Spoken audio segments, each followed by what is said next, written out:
स्वरूप मम लहरी विष्णु महे विधिरविचंदा वरुण यम शक्ति धनेश गणेश जा कृपालु सर्वज्ञ को किया धारत मुनि ध्यान ताको होत उपाधि तय मोम लहे मिथ्यामान पैसी नहीं बिन जगत मन हो देवरिताम नकई जग जगशील है सोहम आपे आप चाही जाको सुकृति भजत राम निष्काम सो मैरो है आत्मा काकू करो प्रणाम काकू करो प्रणाम काकू करो प्रणाम। सद्गुरु श्री साधु नित्यानंद जी महाराज की जय। सद्गुरु श्री पंडित पीताम्बर जी महाराज की जय। सद्गुरु श्री चंद्रबसव स्वामी जी महाराज की जय। जय मंगलम जय नमः पार्वती पति शिव हर हर महादेव। ಇನ್ನು ಮುಂದೆ ಶುದ್ಧ ಬ್ರಹ್ಮನಿಷ್ಠ ಸದ್ಗುರುಗಳಾದ ಶ್ರೀ ಶರಣಬಸವ ಮಹಾಸ್ವಾಮಿಗಳು ವೇದಾಂತ ಸಮ್ಮತವಾದ ಮೋಕ್ಷ ವಿಚಾರನ್ನ ನಮಗೆಲ್ಲ ತಿಳಿಸಿಕೊಡ್ಬೇಕಂತೇಳಿ ಅವರಲ್ಲಿ ಭಕ್ತಿಯಿಂದ ಕೇಳ್ಕೊಳ್ತಾ ಇದ್ದೇನೆ.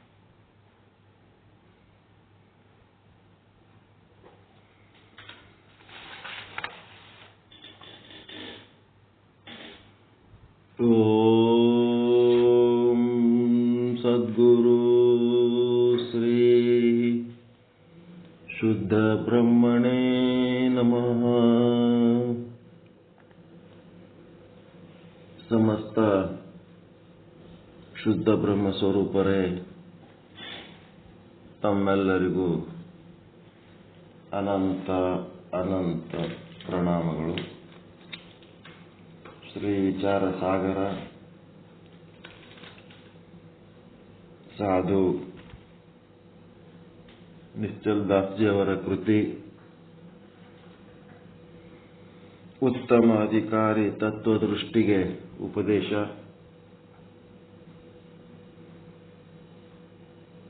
ನಾಲ್ಕನೇ ತರಂಗ, 201ನೇ ವಿಷಯಾಂಕಕ್ಕ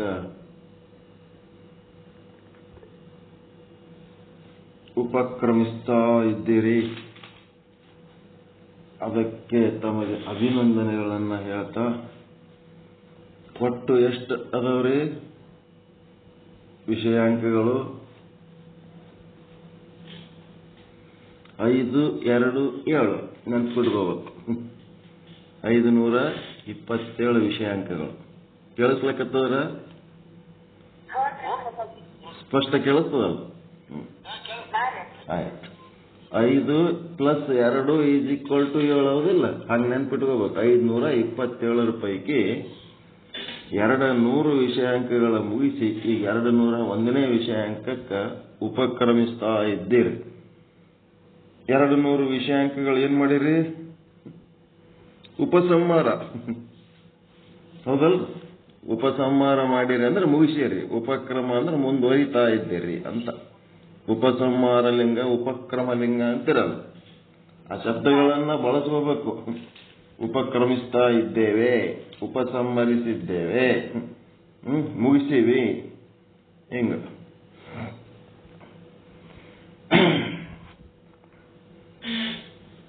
ಎರಡ್ನೂರ 1ನೇ ವಿಷಯಾಂಕ ಏನದ? ಅವಚ್ಛೇದ ರೀತಿಯಲ್ಲಿ, ಅವಚ್ಛೇದವಾದ ಇರೋಲ್ಲ, ಆ ವಾದದ ರೀತಿಯಲ್ಲಿ ಪ್ರಮಾತ ಸಾಕ್ಷಿ ಸಹಿತ ವಿಶೇಷಣ ಮತ್ತ ಉಪಾಧಿಯ ಲಕ್ಷಣಗಳನ್ನು ತಿಳ್ಕೊಳ್ಳೋದ ಕೆಲಸ.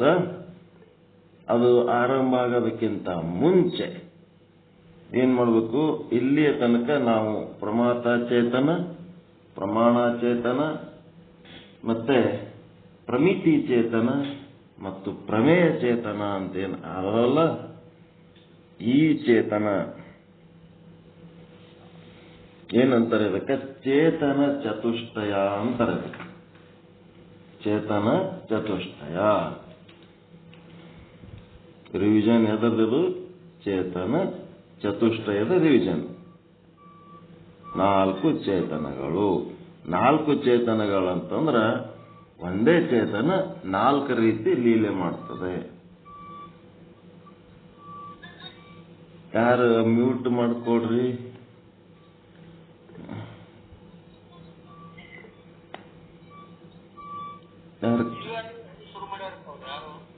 ಅದೇ ಪರಪ್ಪ ಏನ್ ಮಾತಾಡ್ತೀರ ಅಪ್ಪಾಜಿ? ಪರಪ್ಪ ಗುರುಗಳೇ. ಹಾಲಂಗಾಳಿ Parappa button.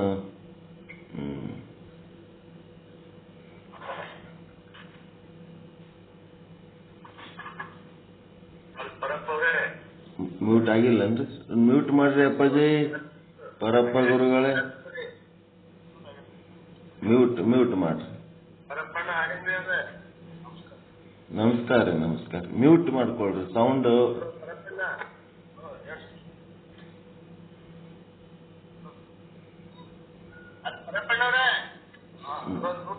Sound video mute ಮಾಡಿರಿ, ಆಡಿಯೋ ಮ್ಯೂಟ್ ಮಾಡಿಲ್ಲ.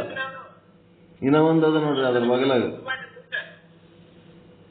ಆ ವಿಡಿಯೋ ಬಗಲಾಗ ಇನ್ನ ಒಂದು ಆಡಿಯೋ ಅದ ನೋಡ್ರಿ, ಅದು ಮ್ಯೂಟ್ ಮಾಡ್ಕೊಳ್ರಿ. ವಿಡಿಯೋ ಮ್ಯೂಟ್ ಆಗ್ಯದ, ಆಡಿಯೋ ಆಗಿಲ್ಲ. ಅದು ನಿಮ್ಮಲ್ಲಿ ಸೌಂಡ್ ಬರ್ತದೆ. ಕೈ ಹ್ಯಾಂಡ್ ರೈಸ್ ಅಲ್ಲ, ಆಡಿಯೋ ಮ್ಯೂಟ್. ಅದು ಮೈಕ್ ಇದ್ದಂಗೆ ಅದ ನೋಡ್ರಿ, ಒಂದು ಮೈಕ್ ಗತ್ಲೆ ಚಿತ್ರ ಅದಲ್ಲ, ಅದು ಒತ್ತರಿ ಬಂದಾತು.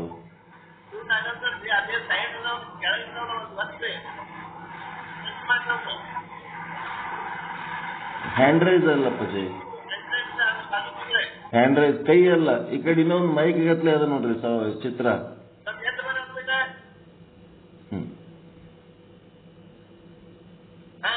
Right right, very good very good, nice. Nice, okay.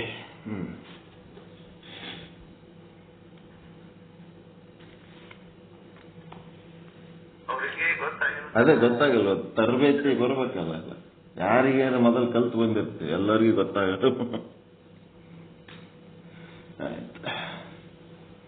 ಇದು ಚೇತನ ಚತುಷ್ಟಯಗಳನ್ನ ಎಲ್ಲ ಕಲಿತು ಪ್ರವೀಣರಾಗಿರಿ. ಆದರೂ ಕೂಡ ಶ್ರವಣದಲ್ಲಿ ತಿಳ್ಕೊಂಡಿರಿ. ಈಗ ಮನನಕ್ಕಾಗಿ ಒಂದಿಷ್ಟು ರಿವಿಷನ್ ಮಾಡಬೇಕು.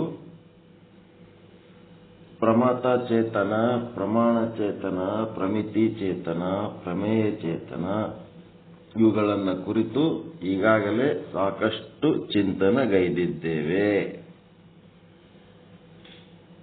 ವೇದಾಂತ ಸಿದ್ಧಾಂತದಲ್ಲಿ ಇಂದ್ರಿಯಗಳು ಪ್ರಮಾಜ್ಞಾನಕ್ಕೆ ಕಾರಣವೆಂದು ಹೇಳುವುದು ಸಂಭವಿಸುವುದಿಲ್ಲ. ಈ ಪ್ರಮಾಜ್ಞಾನಕ್ಕ ಈ ಒಂದು ಇಂದ್ರಿಯಗಳೇ ಪ್ರಮಾಜ್ಞಾನಕ್ಕೆ ಕಾರಣವೆಂದು ಹೇಳುವುದು ಸಂಭವಿಸುವುದಿಲ್ಲ. ನಾವು ಇಲ್ಲಿಯ ತನಕ ಜ್ಞಾನಕ್ಕೆ ಕಾರಣ ನೇತ್ರಾದಿ ಇಂದ್ರಿಯಗಳೇ ಅಂತ ತಿಳಿದಿದ್ದೆವು.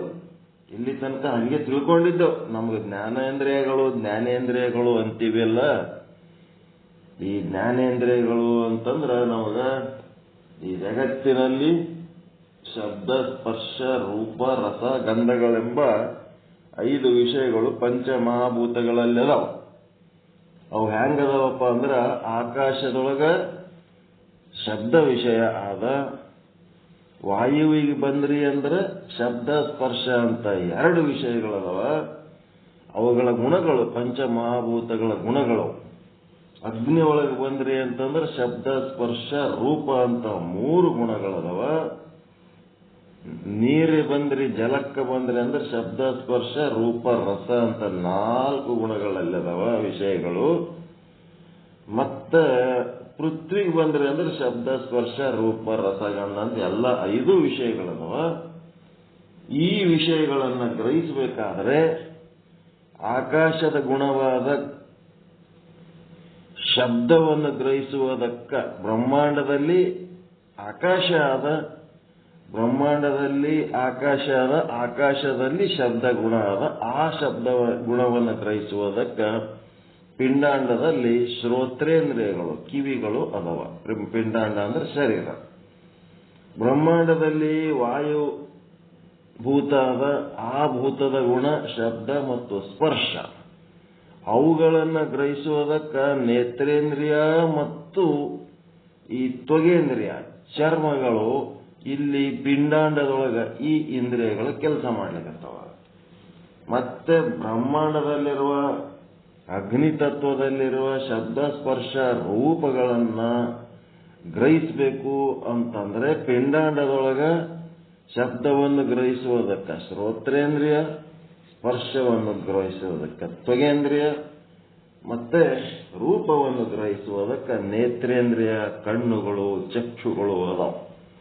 ಅದೇ ರೀತಿ ಬ್ರಹ್ಮಾಂಡದಲ್ಲಿರುವ ಜಲತತ್ವದಲ್ಲಿ ಶಬ್ದ ಸ್ಪರ್ಶ ರೂಪ ರಸಗಂಧಗಳನ್ನು ಗ್ರಹಿಸುವುದಕ್ಕ ಪಿಂಡಾಂಡದೊಳಗೆ ಏನದವ ಅದೇ ಶಬ್ದವನ್ನು ಗ್ರಹಿಸುವುದಕ್ಕ ಶ್ರೋತ್ರೇಂದ್ರಿಯ, ಸ್ಪರ್ಶವನ್ನು ಗ್ರಹಿಸುವುದಕ್ಕ ತ್ವಗೇಂದ್ರಿಯ, ರೂಪವನ್ನು ಗ್ರಹಿಸುವುದಕ್ಕ ನೇತ್ರೇಂದ್ರಿಯ, ಮತ್ತೆ ರಸ ವಿಷಯಗಳನ್ನು ಗ್ರಹಿಸುವುದಕ್ಕ ಜೀವೆ, ನಾಲಿಗೆ ಅಂತ ಕೆಲಸ ಮಾಡ್ತಾ ಇದ್ದಾವೆ. ಇಲ್ಲಿ ಮುಂದೆ ಬ್ರಹ್ಮಾಂಡದಲ್ಲಿ ಪೃಥ್ವಿ ತತ್ವ, ಆ ಪೃಥ್ವಿ ತತ್ವದಲ್ಲಿ 5 ಗುಣಗಳದಾವ: ಶಬ್ದ ಸ್ಪರ್ಶ ರೂಪ ರಸ ಗಂಧ. ಈ 5 ಗುಣಗಳನ್ನ ಗ್ರಹಿಸುವುದಕ್ಕ ಇಲ್ಲಿ ಏನದವಪ್ಪ ಅಂತಂದ್ರೆ ಆ ಶಬ್ದವನ್ನು ಗ್ರಹಿಸುವುದಕ್ಕ ಶ್ರೋತ್ರೇಂದ್ರಿಯ, ಸ್ಪರ್ಶವನ್ನು ಗ್ರಹಿಸುವುದಕ್ಕ ತ್ವಗೇಂದ್ರಿಯ, ರೂಪವನ್ನು ಗ್ರಹಿಸುವುದಕ್ಕ ನೇತ್ರೇಂದ್ರಿಯ, ಮತ್ತೆ ರಸವನ್ನು ಗ್ರಹಿಸುವುದಕ್ಕ ಜಿಹ್ವೆ, ಮತ್ತೆ ಶಬ್ದ ಸ್ಪರ್ಶ ರೂಪ ರಸ ಗಂಧವನ್ನು ಗ್ರಹಿಸುವುದಕ್ಕ ಘ್ರಾಣೇಂದ್ರಿಯ ಅಂದ್ರೆ ಮೂಗು ಅಂತದವು. ಇವೆಲ್ಲ ಪಂಚೀಕರಣದ ಸರಿಯಾಗಿ ತಿಳ್ಕೊಂಡಿರಿ. ಇವು ಇಷ್ಟು ಇದ್ದಾಗ್ಯೂ ಸಹಿತ ಆ ಪಂಚಮಹಾಭೂತಗಳಲ್ಲಿ ಒಂದಕ್ಕಿಂತ ಹೆಚ್ಚು ಗುಣಗಳು ಇದ್ದಾಗ್ಯೂ ಕೂಡ ಅವರದೇ ಆದ ಒಂದು ಸ್ವಂತ ವಿಷಯ ಹೊಂದದ. ಆಕಾಶದಲ್ಲಿ ಬಹಳ ಇಲ್ಲ, ಒಂದೇ ವಿಷಯ, ಅದರದ್ದು ಸ್ವಂತನೂ ಅದೇ, ಇನ್ನೊಂದು ಕಡೆ ಹಂಚಿಕೊಂಡದ್ದು ಅದೇ ಅದದು. ಅದು ಎಂಥದಂತಂದ್ರೆ ಸ್ವಂತ ಅದರದೇ ಆಕಾಶ ಗುಣ.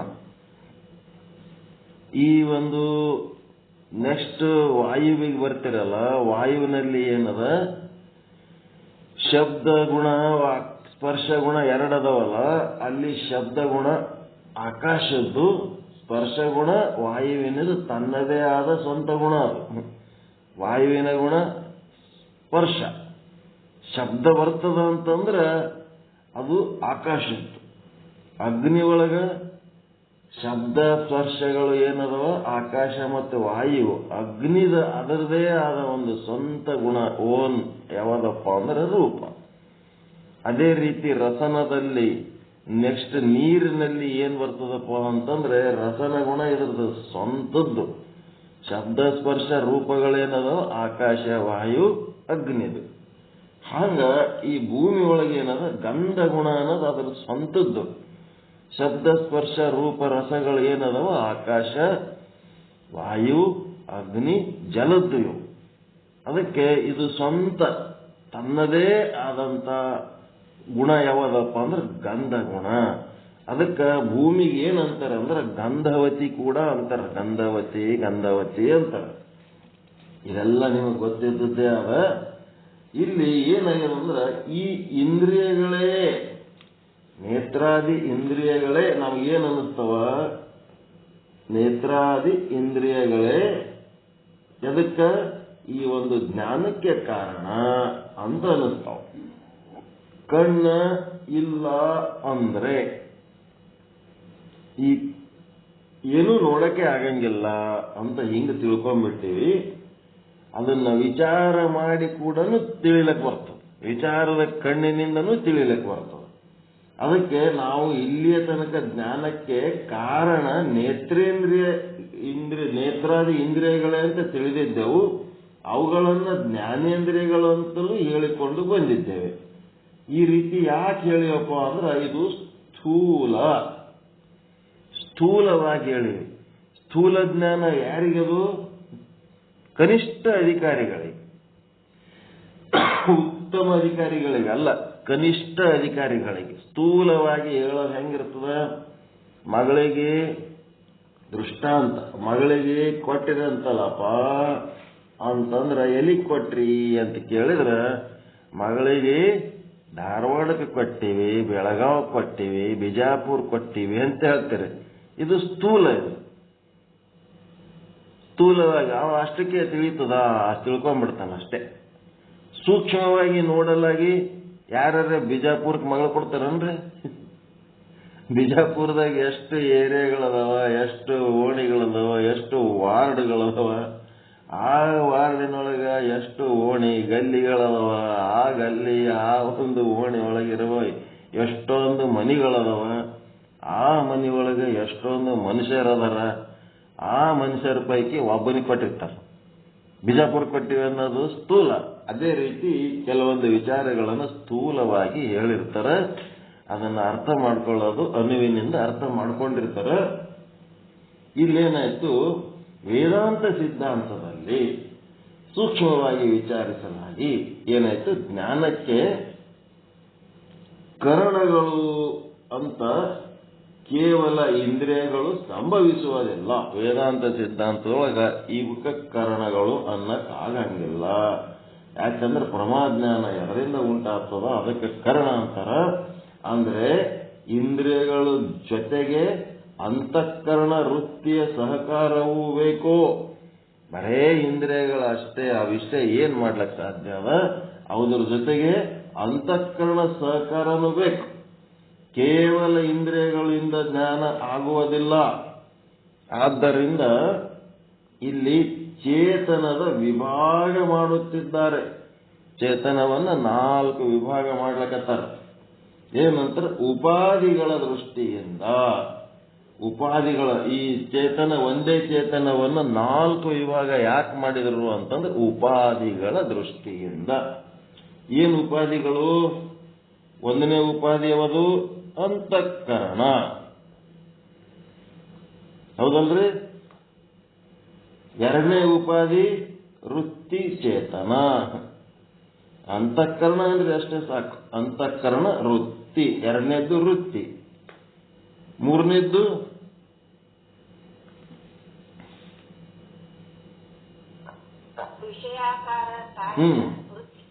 ವಿಷಯಾಕಾರ ತಾಳಿದ ವೃತ್ತಿ. 4ನೇದ್ದು ಪ್ರಮೇಯ ಅಥವಾ ವಿಷಯ. ಪ್ರಮೇಯ ಅಥವಾ ವಿಷಯ. ಮತ್ತೆ ಇದೇನದ? ವಿಷಯಾಕಾರ. ವಿಷಯಾಕಾರದ ವೃತ್ತಿ. ಹಂಗ ಬರೆಯ.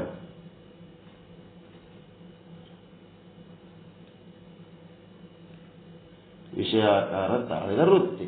ಹಿಂಗಿವು 4 ಉಪಾಧಿಗಳದಾವು. ಈ 4 ಉಪಾಧಿಗಳಿಗೆ ಏನ್ ಮಾಡಿಬಿಟ್ರು, ಅಂತಃಕರಣದೊಳಗಿರೋದಕ್ಕ ಪ್ರಮಾತ ಚೇತನ ಅಂತಂದ್ರು, ಅಥವಾ ಜೀವಚೇತನ ಕೂಡ ಅಂದ್ರು. ವೃತ್ತಿ ಒಳಗಿರೋದಕ್ಕೆ ಏನಂತಂದ್ರು, ಪ್ರಮಾಣ ಚೇತನ ಅಂತಂದ್ರು. ಮತ್ತೆ ವಿಷಯದ ಆಕಾರ ತಾಳಿದ ವೃತ್ತಿಗೆ ಏನಂತಂದ್ರು, ಪ್ರಮಿತಿ ಚೇತನ ಅಥವಾ ಪ್ರಮಾ ಅಂತಂದ್ರು.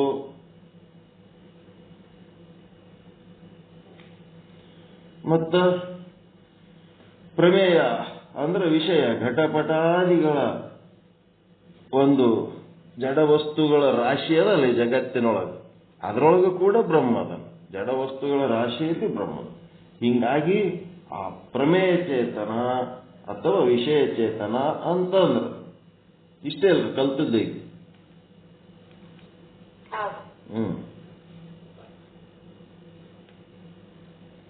ಅದಕ್ಕ ಉಪಾಧಿಗಳ ಕಾರಣ, ಉಪಾಧಿಗಳ ಕಾರಣ ಅವ್ರದ್ದು ಹೆಸರುಗಳು ಹಿಂಗಾಗ್ಬಿಟ್ಟು ಇರೋದು ಒಂದೇ ಚೇತನ. ಯಾವಾಗ ಚೇತನದ 2-3 ಭಾಗಗಳು ಹೇಳಕತ್ತೀವಿ ಅಂತಂದ್ರೆ ಅಲ್ಲಿ ಉಪಾಧಿಗಳು ಇರ್ತಾವ. ಉಪಾಧಿ ಕಾರಣ ಹಿಂಗಿರ್ತದ ಅಂತ ತಿಳ್ಕೋಬೇಕು. ನಿರುಪಾಧಿಕವಾಗಿ ನೋಡಲಾಗಿ ಒಂದೇ ಚೇತನ. ಉಪಾಧಿಕವಾಗಿ ನೋಡಲಾಗಿ 4 ಚೇತನಗಳು ಗೋಚರಿಸ್ತವ. ಒಬ್ಬನೇ ಮನುಷ್ಯ ತನ್ನ ಮಗನಿಗೆ ತಂದೆ ಆಗಿರ್ತಾನ, ತನ್ನ ತಂದೆಗೆ ಮಗನಾಗಿರ್ತಾನ.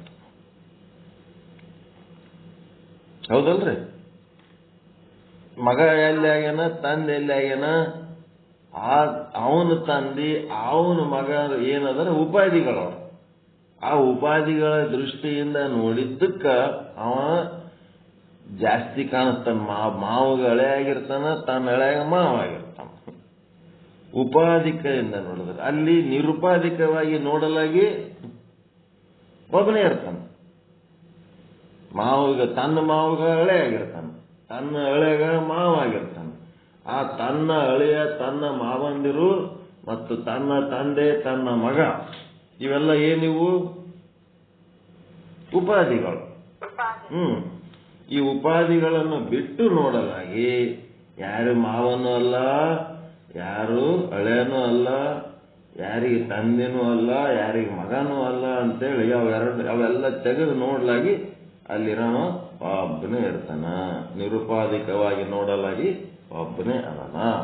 ಹಂಗ ಇಲ್ಲೇನದ, ನಾವು ಈ ಒಂದು ಅಂತಃಕರಣ, ವೃತ್ತಿ ಮತ್ತು ಆ ವಿಷಯದ ಆಕಾರ ಮತ್ತೆ ವಿಷಯ ಇವೆಲ್ಲವನ್ನು ಬಿಟ್ಟು ನೋಡಲಾಗಿ, ನಿರುಪಾಧಿಕವಾಗಿ ನೋಡಲಾಗಿ ಅಲ್ಲಿರೋದು ಒಂದೇ ಬ್ರಹ್ಮಚೇತನ, ಒಂದೇ ಶುದ್ಧ ಬ್ರಹ್ಮ. ಆ ಉಪಾಧಿಗಳನ್ನ ಹಿಡಿದು ನೋಡಲಾಗಿ ಆ ಚೇತನ ಏನಾಗ್ಯದ 4 ವಿಭಾಗಗಳು ಆದಂತೆ ಗೋಚರಿಸ್ತವೆ.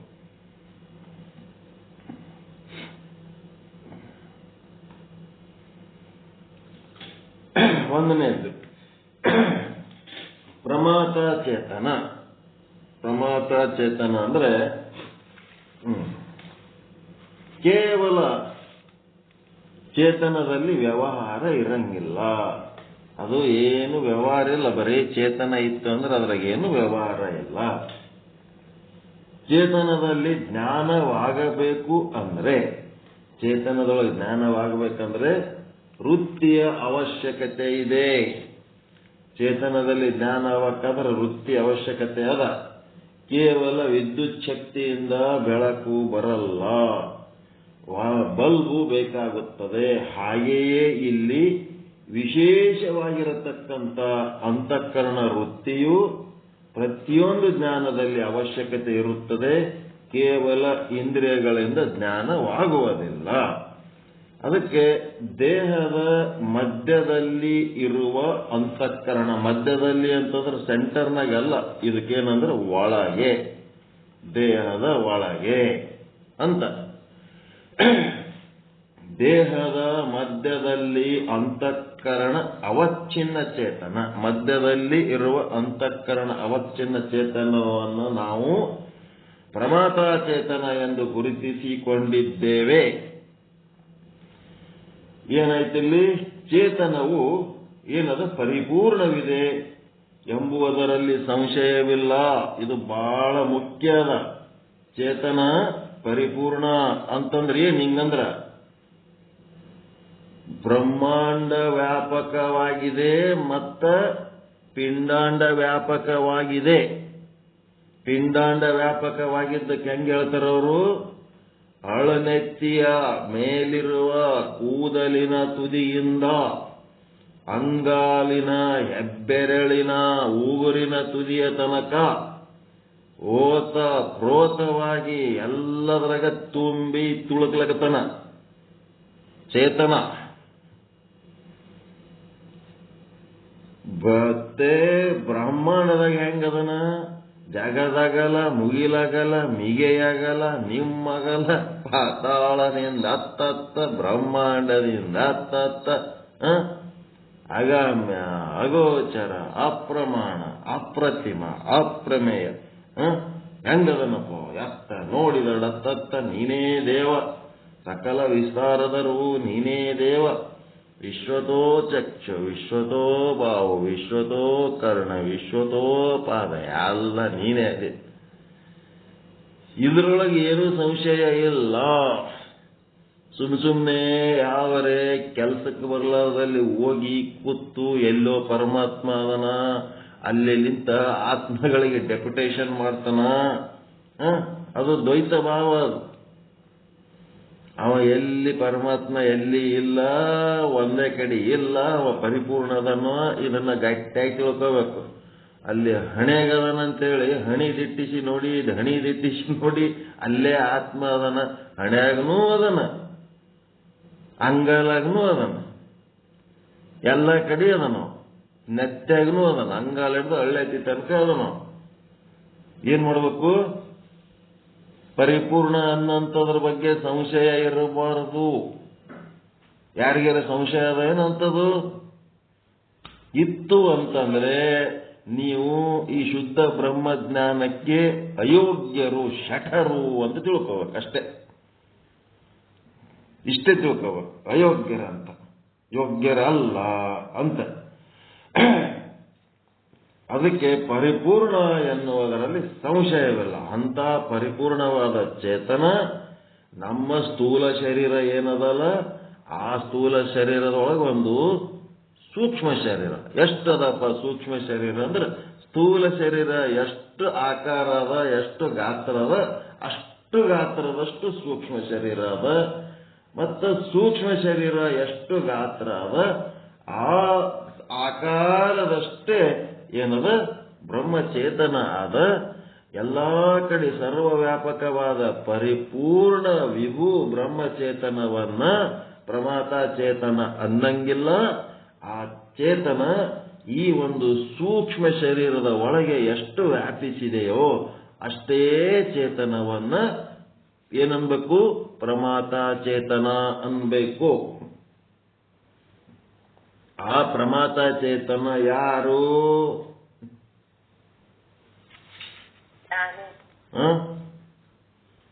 ಜೀವ, ನಿಮ್ಮ ಸ್ವರೂಪ ನೀವೇ. ಶರಣರು ಏನಂತ ಹೇಳಿರೋದಕ್ಕ ಚೇತನಕ್ಕ? ಶರಣರ ಭಾಷೆಯಲ್ಲಿ ಪ್ರಾಣಲಿಂಗ. ಪ್ರಾಣಲಿಂಗ ಅಂತಃಕರಣದ ಒಳಗೆ ಇರುವ ಬ್ರಹ್ಮಚೇತನ ಏನದಲ್ಲ, ಅದೇ ಪ್ರಾಣಲಿಂಗಿ ಸ್ಥಳ. ಸ್ಥೂಲ ಶರೀರದಲ್ಲಿ ನೀವೇನ್ ಮಾಡ್ತೀರಿ? ಕರ್ಮ. ಎಂಥದ್ದು? ಭಕ್ತ ಮತ್ತು ಮಹೇಶ ಸ್ಥಳದಲ್ಲಿ ಭಕ್ತನಾಗಿ ಜಗತ್ತಿನ ತುಂಬ ತಿರುಗಿ ಅಲ್ಲಿ ದೇವರವನ್ ಇಲ್ಲಿ ದೇವರವನ್ ಅಂತ ಹುಡುಕಾಡಿ ಹುಡುಕಾಡಿ ಹುಡುಕಾಡಿ ಏನಾಗ್ತದ? ಮಹೇಶ ಸ್ಥಳದೊಳಗೆ ನಿಮಗೆ ಬುದ್ಧಿ ಏನ್ ಬರ್ತದ ಅಂದ್ರೆ, ಎಲ್ಲಿ ತಿರುಗಿದ್ರೂ ತನ್ನ ಬಿಟ್ಟು ದೇವರೆಲ್ಲ, ಮಣ್ಣ ಬಿಟ್ಟು ಮಡಿಕೆ ಇಲ್ಲ, ದೇವರೆಲ್ಲಿ ಅದನ ಅಂದ್ರೆ ತನ್ನೊಳಗೆ ಅದನ ಅಂತೇಳಿ ತಿಳುವಳಿಕೆ ಬಂದು ಮಹೇಶ ಸ್ಥಳದೊಳಗ ಒಂದು ನೆಲಕ್ಕೆ ಕುಂದಿರ್ತೀರಿ. ಎಲ್ಲಿ ತನಕ ನಿಮಗೆ ಕುಂದಿರ್ಲಾರ್ದೆ ಊರೂರು ತಿರುಗಿ ದೇವ್ರು ನೋಡ್ತೀರಿ, ಅಲ್ಲಿ ತನಕ ನೀವು ಭಕ್ತ ಸ್ಥಳದಲ್ಲಿ ಶ್ರದ್ಧಾಳುಗಳು ಅಂತಾರೆ. ಶ್ರದ್ಧಾಳುಗಳು, ಶ್ರದ್ಧಾ ಭಕ್ತರತ್ತ ಇಲ್ಲಿ ಮರ್ಯಾದೆ ಕೊಡ್ತಾರೆ. ಕರೆ ಆಳುಗಳಿದ್ದಂಗೆ ಶ್ರದ್ಧಾಳುಗಳು. ಒಣ ಹೈರಾಣ ಆಗತ್ತೆ. ರೊಕ್ಕ ಖರ್ಚು ಮಾಡ್ಕೊಳ್ಳೋದು, ಊರೂರು ತಿರುಗೋದು, ಅಲ್ಲಿ ಆ ದೇವರ ಇಲ್ಲಿ ಈ ದೇವರ, ತಾನೇ ದೇವರಾಗಿ ಹೊರಗಿನ ವಸ್ತುಗಳಿಗೆಲ್ಲ ದೇವ್ರ ಅನ್ಕೋತ ಮುಟ್ಟಿ ಮುಟ್ಟಿ ನಮಸ್ಕಾರ ಮಾಡ್ಕೋತ ಓಡಾಡ್ತಿರ್ತಾರೆ. ಇಲ್ಲಿ ಏನಾಗ್ತದ? ಇದಕ್ಕೆ ಪ್ರಾಣಲಿಂಗ ಅಂದ್ರೆ ಮುಂದಿನ ಸ್ಟೇಜ್. ಒಂದ್ ಕಡೆ ಕುಂತು ವಿಚಾರ ಮಾಡಲಾಗಿ ಸ್ಥೂಲ ಶರೀರ, ಸೂಕ್ಷ್ಮ ಶರೀರ ಇವೆಲ್ಲ ತಿಳಿದ್ಮೇಲೆ ಆ ಸೂಕ್ಷ್ಮ ಶರೀರ ಏನಾದರೂ ಕೆಲಸ ಮಾಡಬೇಕಾದ್ರೂ ಒಳಗಿರುವಂತ ಪ್ರಮಾತ ಚೇತನ ಇಲ್ಲಂದ್ರೆ ಸೂಕ್ಷ್ಮ ಶರೀರ ಏನು ಸಂಕಲ್ಪ ವಿಕಲ್ಪ ಮಾಡಲ್ಲ, ಆಸಕ್ತಿ ತಾಳಲ್ಲ, ಬುದ್ಧಿನ ಕೆಲಸ ಮಾಡಲ್ಲ, ಅಹಂಕಾರನೂ ಕೆಲಸ ಮಾಡಲ್ಲ. ಮತ್ತೆ ಒಳಗೆ ಪ್ರಮಾತ ಚೇತನಗಳು ಇರಲಿಲ್ಲ ಅಂತಂದ್ರೆ ನಿಮ್ಮ ಕಣ್ಣು, ಕಿವಿ, ಮೂಗು, ನಾಲಿಗೆ, ಚರ್ಮಗಳು ಏನು ಕೆಲಸ ಮಾಡಂಗಿಲ್ಲ. ಅದಕ್ಕೇನಾಯ್ತು? ಇದು ಪ್ರಾಣಲಿಂಗ. ಒಳಗದು ಪ್ರಾಣಲಿಂಗ ಆದ. ಪ್ರಾಣಲಿಂಗ ಅಂದ್ರೆ ಮುಂದೆ ನೀವು ಏನು ಹಚ್ಕೋಬೇಕು? ಸ್ವರೂಪ ಅಂತ ಹಚ್ಕೋಬೇಕು. ನಾನೇ ಪ್ರಾಣಲಿಂಗ ಅಂತ. ಏನ್ ನೀವು ಸ್ಥೂಲ ಶರೀರನ, ನೀವು ಸೂಕ್ಷ್ಮ ಶರೀರನ, ಅವೆರಡು ವಿನಾಶ ಆಗಿ ಹೋಗ್ತವವು. ಸ್ಥೂಲ ಶರೀರ ಆಯುಷ್ಯ ಮುಗಿದ ಮೇಲೆ ಹೋಗ್ತದ. ಸೂಕ್ಷ್ಮ ಶರೀರ ಅಜ್ಞಾನದ ಕಾರ್ಯ ಅದ. ಜ್ಞಾನ ಬಂತು ಅಂತಂದ್ರೆ ಅದು ಸೂಕ್ಷ್ಮ ಶರೀರ ಇಲ್ಲದಂಗ ಆಗ್ತದ. ಅಜ್ಞಾನ ಕಳ್ಕೊಂಡ್ರಿ, ಜ್ಞಾನಿಗಳ ಆದ್ರಿ ಅಂತಂದ್ರೆ ಸೂಕ್ಷ್ಮ ಕಾರಣನೇ ಹೋಯ್ತು ಅಂದ್ರೆ ಕಾರ್ಯ ಹೆಂಗಿರ್ತದ? ಬಂಗಾರ ಹೋಯ್ತು ಅಂತಂದ್ರೆ ಆಭರಣ ಹೆಂಗಿರ್ತದ? ಹಂಗ ಅಜ್ಞಾನವನ್ನ ನೀವು ಜ್ಞಾನದ ಬಲದಿಂದ ಕಳ್ಕೊಂಡ್ರಿ ಅಂತಂದ್ರೆ, ಜ್ಞಾನಿಗಳಾದ್ರಿ ಅಂತಂದ್ರ, ಆ ಅಜ್ಞಾನನೇ ಆದ್ಮೇಲೆ ಅಜ್ಞಾನದ ಕಾರ್ಯವಾದ ಸೂಕ್ಷ್ಮ ಶರೀರ ಕೂಡ ನಾಶ ಆಗಿ ಹೋಗ್ತದ. ಎರಡೂ ವಿನಾಶಿಗಳದಾವ. ಎರಡೂ ಆ ಸ್ಥೂಲ ಸೂಕ್ಷ್ಮ ಕಾರಣ ಶರೀರ ಎಲ್ಲ ಮೂರು ನಾಶ ಆಗಿ ಹೋಗಂತವದವ. ಅವು ನೀವಲ್ಲ, ನೀವು ಪ್ರಾಣಲಿಂಗ ಸ್ವರೂಪ, ನೀವು ಪ್ರಮಾತ ಚೇತನ ಸ್ವರೂಪ, ನಾನು ಜೀವ ಸ್ವರೂಪ. ಜೀವೋ ಬ್ರಹ್ಮೈವ ನಾಪರಃ, ಜೀವೋ ಬ್ರಹ್ಮೈವ ನಾಪರಃ. ಅಹಂ ಪ್ರಾಣಲಿಂಗ ಅಸ್ಮಿ, ಅಹಂ ಬ್ರಹ್ಮ ಅಸ್ಮಿ. ಸುಮ್ಮನೆ ಹೊರಗಿಟ್ಟಕ್ಕೆ ನೀವು ಅಧ್ಯಯನ ಮಾಡಿ ಪ್ರಮಾತ ಚೇತನ ಅಂತಾರ್ರಿ. ಅಂತಃಕರಣದಾಗ ಏನಿರ್ತದಂದ್ರೆ ಪ್ರಮಾತ ಚೇತನ ಅಂತ ಅದರಿ. ಸ್ಥೂಲ ಶರೀರ ಎಷ್ಟು ದೊಡ್ಡದದ ಅಷ್ಟು ಸೂಕ್ಷ್ಮ ಶರೀರ ಅದರಿ. ಅಷ್ಟು ಸೂಕ್ಷ್ಮ ಶರೀರದೊಳಗ ಒಂದು ಪ್ರಮಾತ ಚೇತನ ಅದರಿ. ಅದಕ್ಕೊಂದು ಜೀವಚೇತನನು ಅಂತಾರ್ರಿ. ಯಾವನಿಗಂತಾರ್ರಿ? ಅಲ್ಲಿ ನಾನು ಅದೀನ್ರಿ ಅನ್ಬೇಕು. ನೀವ್ಯಾಗಿರ ಮತ್ತೆ ಯಾರದಾರ ಅಲ್ಲಿ? ಪ್ರಮಾತ ಚೇತನ ಯಾರು? ನಾನೇ ಅದೇನಿ. ನನಗ ಅಲ್ಲಿ ಅಂತಃಕರಣದೊಳಗ ನಾನು ವ್ಯಾಪಿಸಿರುವ ಕಾರಣ ನಾನು ಭಾಷೆ ಚೇಂಜ್ ಮಾಡಿ ಬರೀರಿ. ವಿಚಾರ ಸಾಗರ ಹೊಸದು ಬರೀರಿ ಒಂದು ಇದರಂಗ. ನಾನು ವಿಭು ಸರ್ವವ್ಯಾಪಕ, ಎತ್ತ ನೋಡಿದಳತ್ತತ್ತ ನೀನೇ ದೇವ ವಚನದ ರೀತಿಯಲ್ಲಿ ಇಡೀ ಬ್ರಹ್ಮಾಂಡ ಪಿಂಡಾಂಡದಲ್ಲಿ ನಾನೇ ತುಂಬಿದ್ದೇನೆ. ಜಗದಗಲ ಮುಗಿಲಗಲ ನಾನೇ ತುಂಬಿದ್ದೇನೆ. ಪ್ರತಿಯೊಂದು ಜೀವರ ಸ್ಥೂಲ ಶರೀರ ಎಷ್ಟದೆಯೋ ಅಷ್ಟು ಸೂಕ್ಷ್ಮ ಶರೀರ ಅದ. ಆ ಸೂಕ್ಷ್ಮ ಶರೀರದೊಳಗ ಎಲ್ಲಾ ಕಡೆ ವ್ಯಾಪಕವಾದಂತ ವಿಭು ನಾನು ಸೂಕ್ಷ್ಮ ಶರೀರದೊಳಗೂ ವ್ಯಾಪಿಸೀನಿ. ಆ ಸೂಕ್ಷ್ಮ ಶರೀರದ ಸಮಾನ ಗಾತ್ರವಾದಂತ ಏನು ಒಳಗೆ ಚೇತನ ಅದಲ್ಲ, ಅಲ್ಲಿ ಅದು ಬೇರೆ ಯಾರು ಅಲ್ಲ, ಅದು ನಾನೇ ಅದೀನಿ. ಅದಕ್ಕೆ ಅಲ್ಲಿ ಒಳಗೆ ಇದ್ದದಕ್ಕೆ ನನ್ನ ಹೆಸರು ಏನಂತಾರಪ್ಪ ಅಂದ್ರೆ ಪ್ರಮಾತ ಅಂತಾರ. ಆ ಸೂಕ್ಷ್ಮ ಶರೀರ ಸ್ಥೂಲ ಶರೀರ ಎನ್ನ ಉಪಾಧಿಗಳ ಕಾರಣ ನನಗ ಪ್ರಮಾತ ಅಂತಾರ ಅಂತ. ಹಿಂಗಂದ್ರೆ ಹೆಂಗಿರ್ತದ? ವಿಚಾರ ಸಾಗರ ತಗೊಂಡು ಎಲ್ಲೇ ಹೊರಗಿಟ್ಟು ಕೇಳಿದ್ರೆ ಹೆಂಗ? ನಾನೇ ಏನದೀನಿ? ಇಂದ್ರಿಯಗಳ ದ್ವಾರ ಹೊರಗೆ ಬರ್ತೀನಿ. ಒಂದು ರೇಖೆ ಅಥವಾ ಒಂದು ಕಿರಣದ ಉಪಾಧಿಯಲ್ಲಿ ಹೊರ ಜಗತ್ತಿನ ವಸ್ತುಗಳ ಜ್ಞಾನವನ್ನ ಮಾಡ್ಕೊಳ್ಳೋದಕ್ಕೆ ನಾನೇ ಹೊರಗೆ ಬರ್ತೀನಿ.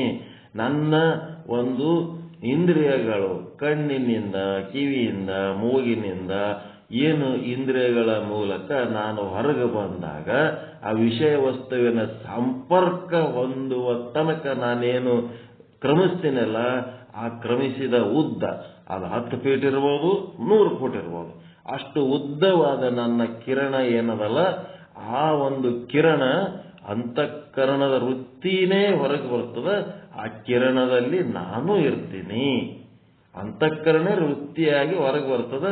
ಆ ವೃತ್ತಿ ಒಳಗೂ ನಾನಿರ್ತೀನಿ. ಬರೀ ಅಂತಃಕರಣದಾಗ ಅಷ್ಟೇ ಇರಂಗಿಲ್ಲ, ಅಂತಃಕರಣದ ಅದಕ್ಕೆ ವೃತ್ತಿ ಅಂತಾರ. ಆ ವೃತ್ತಿ ಒಳಗೂ ನಾನಿರ್ತೀನಿ. ಆ ವೃತ್ತಿ ಒಳಗೆ ನಾನಿದ್ದಾಗ ನನಗೇನಂತಾರ? ಪ್ರಮಾತ ಚೇತನ ಅಂತಾರ. ನಾನೇ ಪ್ರಮಾತ ಚೇತನ ಅದೀನಿ. ಪ್ರಮಾಣ ಚೇತನ ಒಳಗಿದ್ದಾಗ ಪ್ರಮಾತ ಚೇತನ, ಹೊರಗೆ ಬಂದ ಮೇಲೆ ನನಗೇನಂತಾರ? ಪ್ರಮಾಣ ಚೇತನ. ನಾನೇ ಪ್ರಮಾಣ ಚೇತನ ಅದೀನಿ. ಮತ್ತೆ ಆ ವೃತ್ತಿ ಏನ್ ಮಾಡ್ತದ?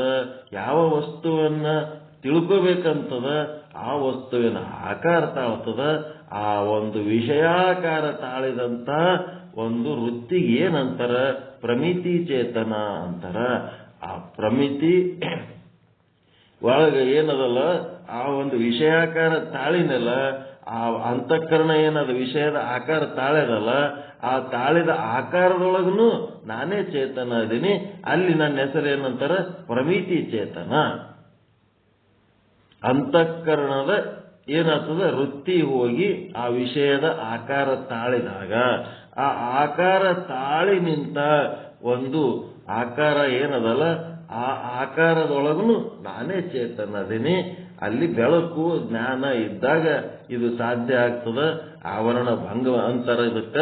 ಆವರಣ ಭಂಗ ಮಾಡಿ ನಿಂತಂತ ವೃತ್ತಿ ಏನದಲ್ಲ, ಅದು ಒಂದು ವಿಷಯಾಕಾರ ತಾಳಿ ನಿಂತಿರ್ತದ.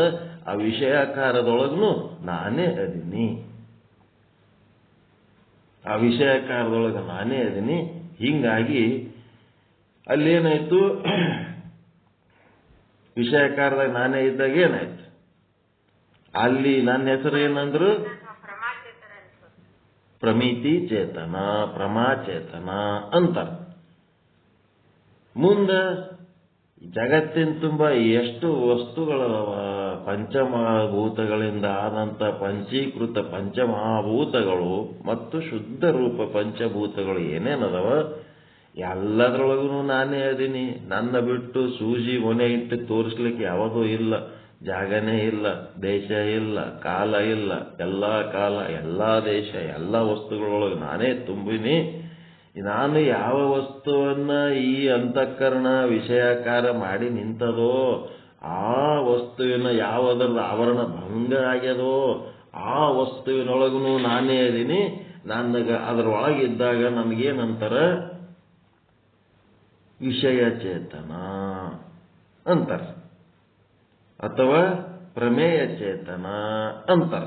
ನನ್ನ ಹೆಸರು ಪ್ರಮೇಯ ಚೇತನ, ವಿಷಯ ಚೇತನ ಕೂಡ ಅಂತಾರ. ನಾನು ಹೊರಗಿನ ಎಲ್ಲಾ ವಸ್ತುಗಳಲ್ಲಿ ವಿಷಯ ಚೇತನ ಪ್ರಮೇಯ ಚೇತನವಾಗಿಯೇ ಇರ್ತೇನೆ. ಏನಾಗ್ತದಪ್ಪ ಅಂದ್ರೆ, ಯಾವಾಗ ಆ ಅಂತಃಕರಣ ವೃತ್ತಿ ಹೊರಗೆ ಬಂದು ನನ್ನ ಆಕಾರ ಯಾವಾಗ ತಾಳ್ತದೋ, ಯಾವ ವಿಷಯ ಚೇತನದ ಆಕಾರ ತಾಳ್ತದೋ, ತಾಳಿದಾಗ ಏನಾಗ್ತದ ಇದ್ರದ್ದು ಅದು ವಿಷಯಾಕಾರ ತಾಳ್ತದೋ, ತಾಳಿದಾಗ ಅದರೊಳಗಿರುವಂತ ಯಾವ ಚೇತನ, ಪ್ರಮಿತಿ ಚೇತನ ಅಂತೇನದ ಅಲ್ಲ, ಆ ವಿಷಯಾಕಾರ ತಾಳಿದಂತ ಪ್ರಮಿತಿ ಚೇತನ ಮತ್ತು ವಿಷಯದೊಳಗಿರುವಂತ ಪ್ರಮೇಯ ಚೇತನ ಎರಡೂ ಯಾವಾಗ ಸಂಗಮ ಆಗ್ತವೋ, ಸಂಗಮ ಆದ ಕೂಡ್ಲೇನೆ ಆ ಪ್ರಮೇಯ ಚೇತನ ಅಥವಾ ವಿಷಯ ಚೇತನ ಅನ್ನೋದು ಒಂದು ಹೆಸರು ನಂದು ಕಳಚಿ ಹೋಗಿ ಬಿಡುತ್ತದ. ನಾನು ಪ್ರಮಿತಿ ಚೇತನನೇ ಆಗಿಬಿಡ್ತೀನಿ. ಒಂದೇ ಆಗ್ತದ, ಅಲ್ಲಿ ನದಿ ಅನ್ನೋದು ಹೋಗಿ ಸಮುದ್ರನೇ ಆಗಿ ಕೂತ್ಬಿಡ್ತು. ಹೌದಾ? ಆ ಒಂದು ಶಬ್ದ ಪ್ರಮೇಯ ಚೇತನ ವಿಷಯ ಚೇತನ ಅನ್ನೋದು ಯಾವಾಗ ಆವರಣ ಭಂಗವಾಗಿ ಯಾವ ವಸ್ತುವನ್ನ ನೋಡುತ್ತದೋ ಈ ಇಂದ್ರಿಯ, ಆವಾಗ ಅಲ್ಲಿ ಪ್ರಮೇಯ ಚೇತನ ವಿಷಯ ಚೇತನಗಳಿರಂಗಿಲ್ಲ, ಪ್ರಮಿತಿ ಚೇತನ ಸ್ವರೂಪನೇ ಆಗಿ ಬಿಡುತ್ತದ. ಹಿಂಗ ನನಗ ಆವರಣ ಭಂಗ ಆದಾಗ 3 ಚೇತನಗಳು, ಆವರಣ ಭಂಗ ಆಗ್ಲಾರ್ದಾಗ 4 ಚೇತನಗಳು.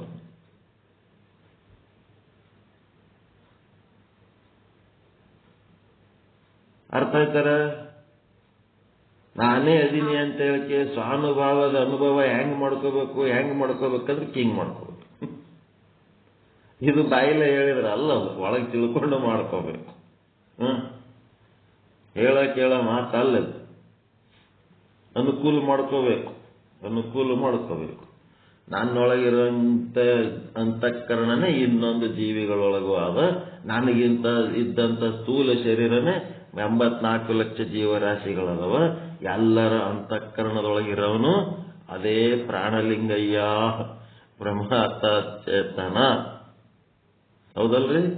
ಇನ್ ಬೇರೆ ಅದಾರೇನು? ನಿಮ್ಮೊಳಗಿನ ಪ್ರಾಣಲಿಂಗ, ನಮ್ಮೊಳಗಿನ ಪ್ರಾಣಲಿಂಗ.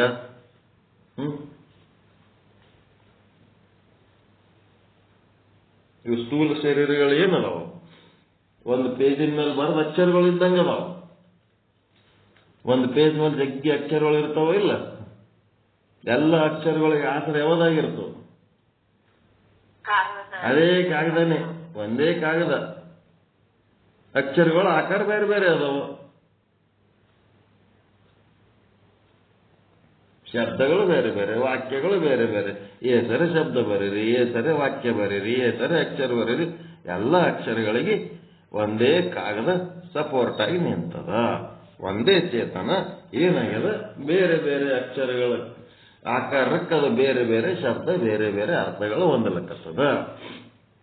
ಅದಕ್ಕೇನಾಯ್ತು, ಅಂತಃಕರಣ ಎಷ್ಟು ಪ್ರಮಾಣದ ದೇಶದಲ್ಲಿದೆಯೋ ಅಷ್ಟು ದೇಶದಲ್ಲಿರುವ ಚೇತನವನ್ನು ನಾವು ಜೀವಚೇತನ ಅಥವಾ ಪ್ರಮಾತ ಚೇತನ ಅಂತ ಕರಿತೇವೆ.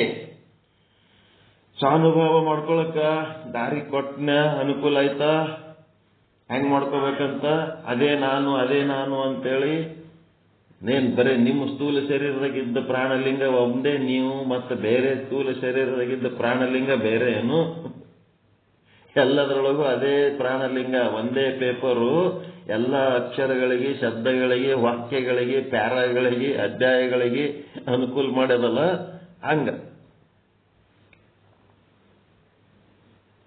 ವಿಚಾರ ಸಾಗರದ 7 ತರಂಗಗಳಿಗೆ ವಿಚಾರ ಸಾಗರ ಅನ್ನೋ ಒಂದೇ ಬುಕ್ ಅನುಕೂಲ ಮಾಡ್ಯದಲ್ರಿ, ಆಧಾರ ಆಗ್ಯದಿಲ್ಲ.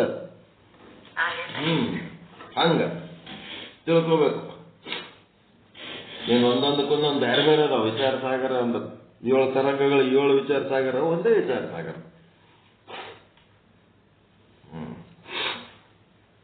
ಶಿವ. ನೆಕ್ಸ್ಟ್, ಪ್ರಮಾತ ಚೇತನ ನೀವೇ ಅಂತ ಗೊತ್ತಾಯ್ತಾ? ನಿಮ್ಮಗಲ್ಲ ಅಂತಂದ್ರು ಶರಣರು, ನಿಮ್ಮಗಲ್ಲ. ಅದೇ ರೀತಿ ಅಂತಃಕರಣ ವೃತ್ತಿಯು ನೇತ್ರಾದಿ ಮೂಲಕ ಹೊರಗೆ ಹೋಗಿ ಎಷ್ಟು ದೇಶದೊಳಗೆ ಘಟಾದಿ ವಿಷಯಗಳು ಇರುವುದೋ ಅಲ್ಲಿಯ ಪರ್ಯಂತ, ಎಲ್ಲಿ ಯಾವ ದೇಶ ಎಷ್ಟು ದೂರದ, ಅಲ್ಲಿ ಎಷ್ಟು ದೂರ ದೇಶ ಅನ್ಬೇಕಲ್ಲ, ದೂರ.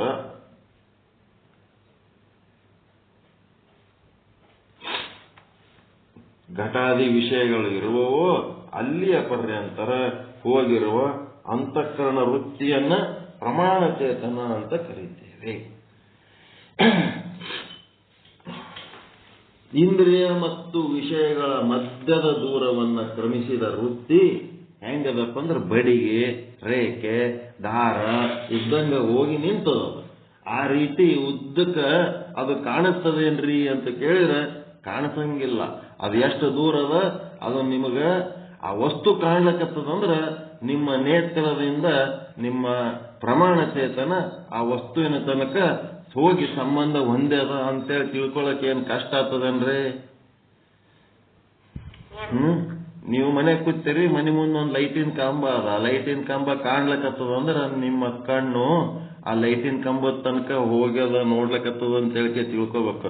ಹೆಂಗ್ ಹೋಗ್ಯದ ಅದು ತೋರಿಸ್ರಿ ಅಂದ್ರೆ ಅದು ಅದೃಶ್ಯವಾಗಿರ್ತದೆ. ಅದೃಶ್ಯವಿದ್ದದ್ದು ಹೆಂಗ್ ತೋರಿಸ್ಬೇಕು? ಅದೃಶ್ಯವಿದ್ದದ್ದು ಹೆಂಗ್ ತೋರಿಸ್ಬೇಕು? ಅವ್ಯಕ್ತ ಇದ್ದದ್ದು ಹೆಂಗ್ ತೋರಿಸ್ಬೇಕು? ಏನು ದೇವ್ರ ಕಂಡಿರಿ ಅನ್ನಂಗ ಬಹಳ ಮಾತಾಡ್ತೀರಿ, ಮತ್ತ ಇನ್ನೊಬ್ಬರಿಗೆ ದೇವ್ರು ತೋರ್ಸೇ ಬಿಡ್ತೀರಿ ಅನ್ನಷ್ಟು ಕುಂತು ಗಂಟೆಗಟ್ಲೆ ಮಾತಾಡ್ತೀರಿ. ತೋರಿಸ್ರಿ ದೇವ್ರನ್ನ. ಏನ್ ವಿಚಾರ ಸಾಗರ ಪ್ರವಚನ ಭಾರಿ ಮಾಡ್ತಿರಲ್ಲ, ಎಲ್ಲರಿಗೆ ಹುಚ್ಚಿಡಿಸ್ಬಿಟ್ಟಿರಿ ಅನ್ನಂತಪ್ಪ. ಅದೇನ್ ದೊಡ್ಡ ವಿಷಯ ಬಾರಪ್ಪ ಅನ್ನಂತ. ಬಾ ನಾ ಕುಂದ್ರಲ್ಲಿ ಕಾರಕ್ಕೆ ಕುಂದ್ರಿಸಿದ್ನಂತ. ಕುಂತ ಮೇಲೆ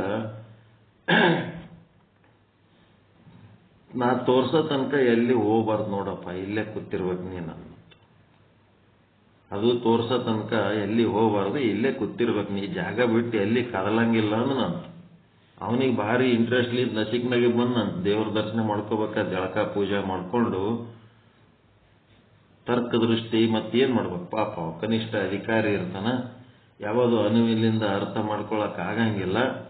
ಆಯ್ತು ಕುಂದಿರ್ತಾನ, 12 ಆಯ್ತು, 1 ಆಯ್ತು, ಮತ್ತೇನ್ ಮಾಡ್ಬೇಕು?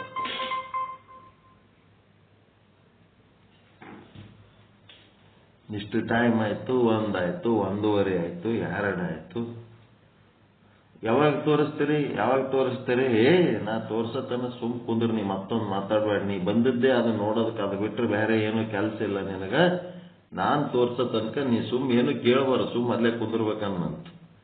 ಮತ್ತೆ 2:30, 3 ಆಗಿಬಿಡ್ತು, ತಲೆ ಕೆಟ್ಟಬಿಡ್ತು, ಹೊಟ್ಟೆ ಹಸಿವು ಆಗಿಬಿಡ್ತು, ಜಾಗ ಬಿಟ್ಟು ಕದಲಂಗಿಲ್ಲ. ನೀರು ಬೇಕಿದ್ರು ಕುಡಿ ಅಂತೇಳಿ ಅಲ್ಲೇ ನೀರು ಕೊಟ್ಟಿದ್ರು, ಕುಡ್ಕೊತ್ ಕೂತಿದ್ದ. ಹಸಿವು, ಮಲಮೂತ್ರ ಬಾಧೆ ಎಲ್ಲ ಒಟ್ಟು ಚಾಲು ಆಗಿಬಿಡ್ತ, ಜಾಗ ಬಿಟ್ಟು ಹೇಳಂಗಿಲ್ಲ. ಇವೆಲ್ಲ ಹಿಂಗ ನನಗೆ ತ್ರಾಸ ಆಲಕತ್ತದ್ರಿ, ಹಸಿವು ಆಲಕತ್ತದ. ಅವಾಗ ಹಸಿವು ಅಂದ್ರೆ ಹೆಂಗಿರ್ತದ ತೋರ್ಸಂದ್ರತ್ತ ಗುರುಗಳು. ಎಲ್ಲಿ ಆಲಕತ್ತದ, ಹೆಂಗ ಆಲಕತ್ತದ ತೋರ್ಸಂದ್ರ. ಹಂಗ ಹಸಿವು ಹೆಂಗ್ ತೋರ್ಸ್ಲಕ್ ಬರ್ತದ್ರಿ? ಹಂಗೆ ನೋಡಪ್ಪ, ಇದು ದೇವ್ರು ತೋರ್ಸು ಅಂತಿದಲ್ಲ, ದೇವರನ್ನ ಅನುವಿನಿಂದ ತಿಳ್ಕೋಬೇಕು.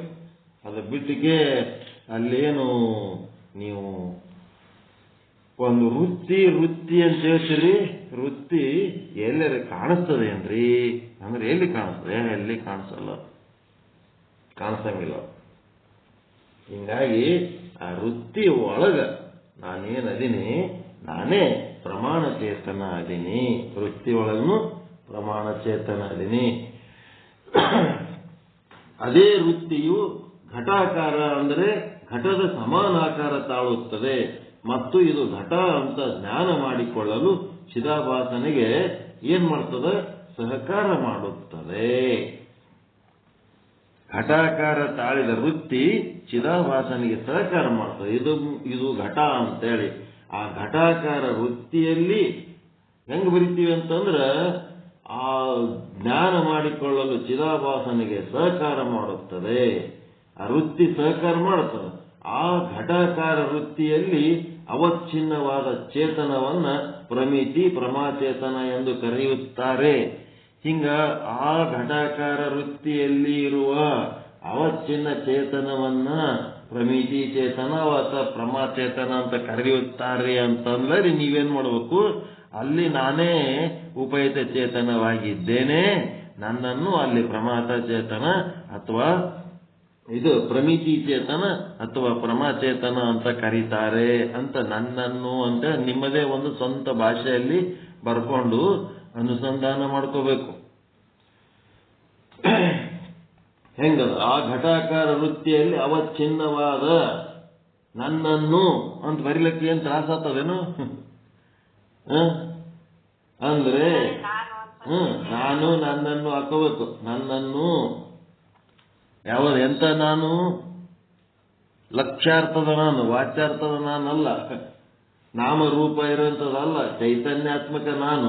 ನನ್ನನ್ನು ಪ್ರಮಿತಿ ಅಥವಾ ಪ್ರಮಾಚೇತನ ಎಂದು ಕರೆಯುತ್ತಾರೆ. ನನ್ನ ಹೆಸರು ಅಲ್ಲಿ ಅಂತ ಹಿಂಗದಪ್ಪ ಹೆಸರ.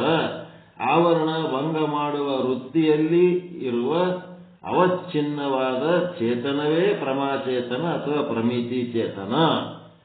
ಅದಕ್ಕೆ ಘಟವೇ ಮೊದಲಾದ ಯಾವ ವಿಷಯಗಳು ಇದ್ದಾವಲ್ಲ, 4ನೇ ಪಾಯಿಂಟ್ ಇದು, ಅವುಗಳಲ್ಲಿ ಅವಚ್ಛಿನ್ನವಾದ ಚೇತನವನ್ನ ಪ್ರಮೇಯ ಚೇತನ ಅಥವಾ ವಿಷಯ ಚೇತನ ಅಂತ ಕರೆಯುತ್ತಾರೆ. ಈ 4 ಚೇತನಗಳನ್ನ ಕಲಿಸಿ ಒಂದೇ ಒಂದು ಉದಾಹರಣೆ ಏನ್ ಕೊಟ್ಟಾರ ದೃಷ್ಟಾಂತ? ಬಾವಿ ಅಂದ್ರೆ ಅಂತಃಕರಣ, ಬಾವಿಯಲ್ಲಿನ ನೀರು ಅಂತಂದ್ರೆ ಪ್ರಮಾಚೇತನ, ಕಾಲುವೆಯಲ್ಲಿ ಹರಿದು ಮಡಿಗೆ ಹೋಗುವ ತನಕ ಅದು ಪ್ರಮಾಣ ಚೇತನ, ಮತ್ತೆ ಮಡಿಯ ಆಕಾರ ತಾಳಿದ್ದು ಪ್ರಮಿತಿ ಅಥವಾ ಪ್ರಮಾಚೇತನ, ಮತ್ತ ಮಡಿಯಲ್ಲಿ ತುಂಬಿ ನಿಂತದಲ್ಲ ಅದು ವಿಷಯ ಚೇತನ ಅಂತ ಈ ರೀತಿ ತಿಳ್ಕೋಬೇಕು. ಇಷ್ಟು ತಿಳ್ಕೊಂಡ ಮೇಲೆ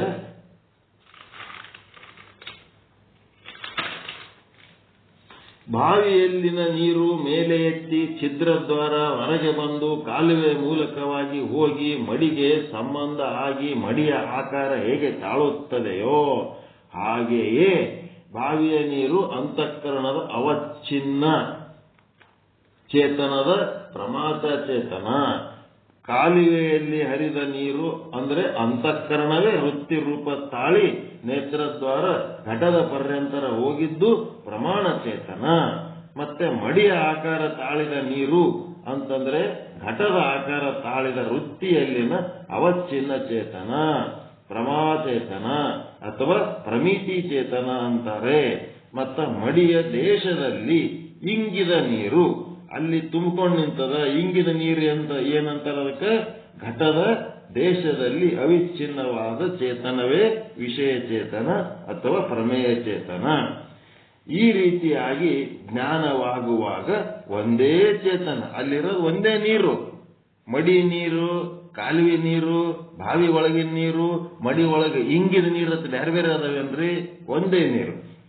ಈ ರೀತಿಯಾಗಿ ಜ್ಞಾನವಾಗುವಾಗ ಒಂದೇ ಚೇತನವು 4 ಪ್ರಕಾರಗಳಲ್ಲಿ ಕೆಲಸ ಮಾಡುತ್ತದೆ ಅಂತ 4 ಚೇತನಗಳು ಎಲ್ಲರಿಗೂ ಪರ್ಫೆಕ್ಟ್ ಆತಾ? ಏನು ಡೌಟ್? ಏನಿಲ್ಲ. ಇಷ್ಟು ತಿಳ್ಕೊಂಡ್ಮೇಲೆ ಮುಂದೆ ಅವಚ್ಛೇದವಾದದ ರೀತಿಯಿಂದ ಪ್ರಮಾತ ಚೇತನ, ಸಾಕ್ಷಿ ಸಹಿತ ವಿಶೇಷಣ ಮತ್ತು ಉಪಾಧಿ ಅಂತ ಇವುಗಳ ಬಗ್ಗೆ ಮುಂದೆ ಏನ್ ಹೇಳ್ತಾರೆ ಅನ್ನೋದು ಮತ್ತೆ ನಾಳೆ ನೋಡೋಣ. ಎಲ್ಲರೂ ಪರಮಾನುಭವ ಬೋಧೆ ಪಾಠಕ್ಕೆ ಹೋಗೋಣ. ಪರಮಾನಂದ ಪ್ರಾಪ್ತಿ ಭವ, ಸರ್ವ ದುಃಖ ನಿವೃತ್ತಿ ಭವ, ಇಷ್ಟಾರ್ಥ ಸಿದ್ಧಿರಸ್ತು, ಯಶಸ್ವಿ ಭವ, ಯಶಸ್ವಿ ಭವ. ಜಯ ಶುದ್ಧ ಬ್ರಹ್ಮ, ಜಯ ಜಯ ಶುದ್ಧ ಬ್ರಹ್ಮ. ಎಲ್ಲರಿಗೂ ಒಳಿತಾಗಲಿ, ಎಲ್ಲರಿಗೂ ಶುಭವಾಗಲಿ. ಓಂ ಶಾಂತಿ ಶಾಂತಿ ಶಾಂತಿ. ಎಲ್ಲರಿಗೂ ಶರಣು ಶರಣಾರ್ಥಿಗಳು, ಎಲ್ಲರಿಗೂ ಶರಣು ಶರಣಾರ್ಥಿಗಳು.